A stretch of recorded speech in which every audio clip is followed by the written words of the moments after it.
AZ pengemudi mobil Honda HR-V yang menabrak penarik becak dan pemotor ojek online di Jalan Basuki Rahmat, Genteng, Surabaya, Jawa Timur pada Kamis 2 Januari 2025 hingga menewaskan satu orang telah resmi berstatus tersangka. Kasat Lantas Polrestabes Surabaya AKBP Arif Fazlur Rahman mengatakan sopir AZ telah resmi ditetapkan sebagai tersangka dan dilakukan penahanan sejak Kamis 2 Januari 2025 malam. Tersangka AZ ditetapkan tersangka atas pelanggaran pasal 311 ayat 4 dalam Undang-Undang Lalu Lintas dan Angkutan Jalan, yakni menyebabkan kecelakaan lalu lintas hingga menimbulkan korban jiwa. Untuk informasi selengkapnya akan disampaikan oleh rekan kami wartawan Tribun Jatim, Luhur Pambudi. Baik rekan Luhur, silakan untuk laporannya. Oke, baik Arin. Jadi pria berinisial AZ 30 tahun mengemudi mobil Honda HR-V yang menabrak tukang beca dan pemotor ojek online di Jalan Basuki Rahmat, Kecamatan Genteng, Kota Surabaya pada Kamis pagi kemarin hingga menewaskan satu orang telah resmi berstatus sebagai tersangka. Kasat Lantas Polrestabes Surabaya, Jun Komisaris Besar Polisi Arif Fazlur Rahman menerangkan bahwasanya sopir AZ telah resmi ditetapkan sebagai tersangka dan dilakukan penahanan sejak Kamis malam atau setelah rampungnya serangkaian mekanisme penyelidikan dan penyidikan atas kecelakaan tersebut terhadap AZ. Kemudian tersangka AZ telah ditetapkan status hukumnya atas pelanggaran pasal 311 ayat 1 dalam Undang-Undang Lalu Lintas dan Angkutan Jalan, yakni menyebabkan kecelakaan lalu lintas hingga menimbulkan korban jiwa. Kemudian menurut keterangan dari pihak penyidik yang disampaikan oleh Kanit Laka Satlantas Polrestabes Surabaya, Ibtu Suryadi, bahwasanya tersangka AZ berpotensi terkena pidana penjara paling lama 12 tahun karena melanggar pasal tersebut. Data menampik bahwa sopir AZ mengaku mengemudikan kendaraan tersebut hingga terlibat kecelakaan karena terpengaruh zat narkotika yang baru dikonsumsinya selama berkunjung di tempat hiburan malam. Kini sampel darah dan urin dari sopir AZ telah sedang diteliti lebih komprehensif oleh tim medis laboratorium sebuah rumah sakit yang telah ditunjuk oleh penyidik untuk membantu proses penyelidikan kasus kecelakaan tersebut. Dan sekadar diketahui, bahwasanya kecelakaan tersebut menyebabkan satu orang tewas, yakni seorang pengayuh becak yang bernama Suparman, 58 tahun, warga Kedunganyar, Kecamatan Sawahan, Kota Surabaya.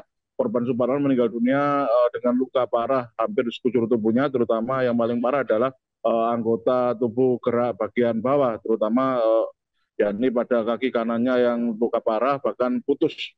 Selain itu ada juga korban luka, yakni dua orang, diantaranya adalah pemotor ojek online dan yang sedang membawa penumpang perempuan. Pemotor ojek online itu mengendarai Honda Vario. Kemudian pemotor atau ojek online itu berinisial laki-laki berinisial MI 61 tahun mengalami luka gores dan luka gores pada kaki dan juga tangan kanannya, dan sudah mendapatkan penanganan medis oleh pihak medis di PMI Kota Surabaya di lokasi kejadian dan sudah sempat dirujuk ke rumah sakit terdekat.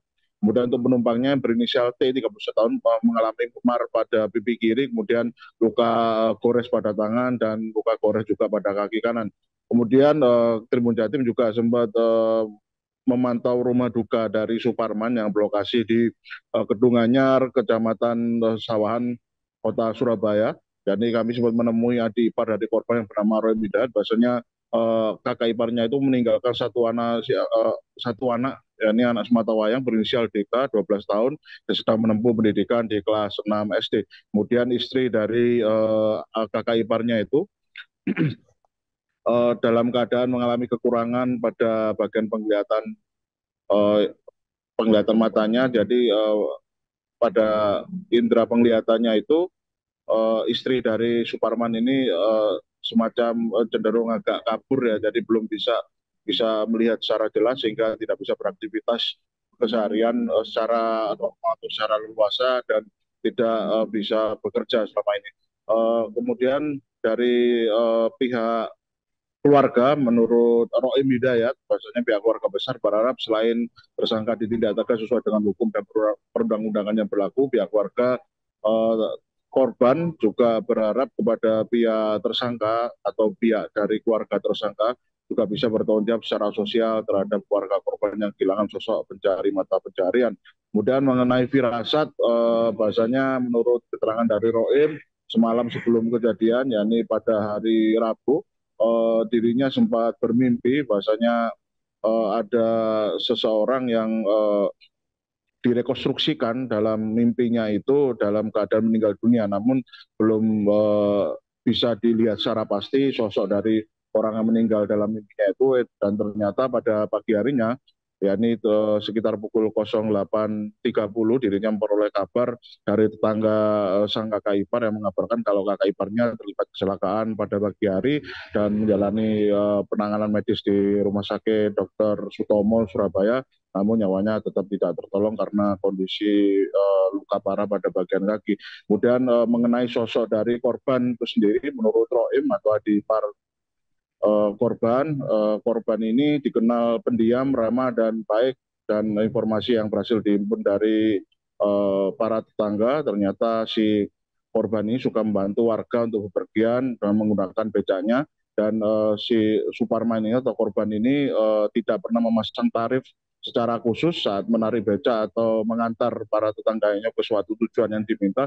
Bahkan ketika sudah sampai tujuan kemudian kembali lagi ke rumah, eh, Suparman ini tidak pernah menagih bayaran atau upah atas jasa antar, meskipun memang sudah sampai tujuan. Artinya memang ketika sudah sampai mengantar penumpang atau tetangganya itu ke rumah, kemudian Suparman tidak pernah mengucapkan atau meminta tagihan untuk jasa antarnya itu, tapi Suparman langsung kembali ke rumahnya, memarkir becanya, dan kembali masuk ke dalam rumah.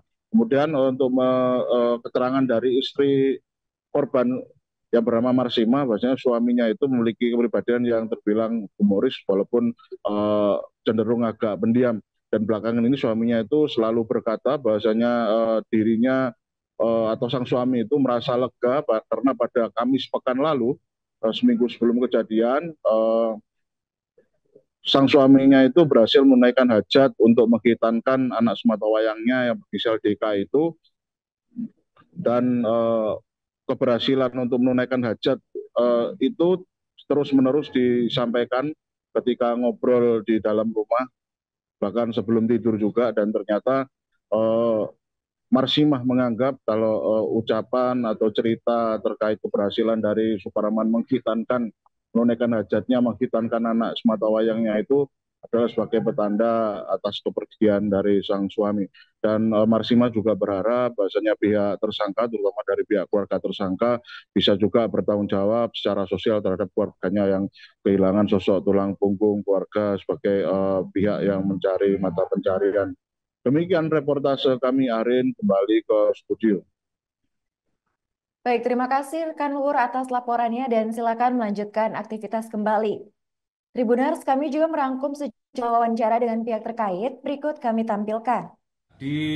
Terjadi pada hari Kamis tanggal 2 Januari 2025 jam 8.20. Tempat kejadian Jalan Basuki Rahmat, antara roda 4 menabrak becak, kemudian menabrak kendaraan roda 2.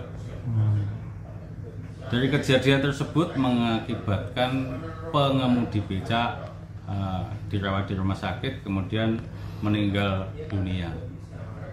Untuk kronologis kejadian, jadi pengemudi roda 4 datang dari Bungurasih mengantar keluarganya, pulang dari Bungurasih melewati Jalan Basuki Rahmat. Tiba-tiba blank. Tahu-tahu sudah mobilnya berhenti di trotoar. Jadi kendaraan roda 4 itu menabrak becak dulu, kemudian selanjutnya menabrak roda 2. Untuk kejadian itu Pak Suparman itu sedang apa sih sebenarnya? Kerja atau apa? Pak Suparman itu kerja, biasa sudah ngantar langganan itu setiap bulan. Jadi setiap bulan itu memang pakai becaknya Pak Suparman itu untuk ngambil pensiun.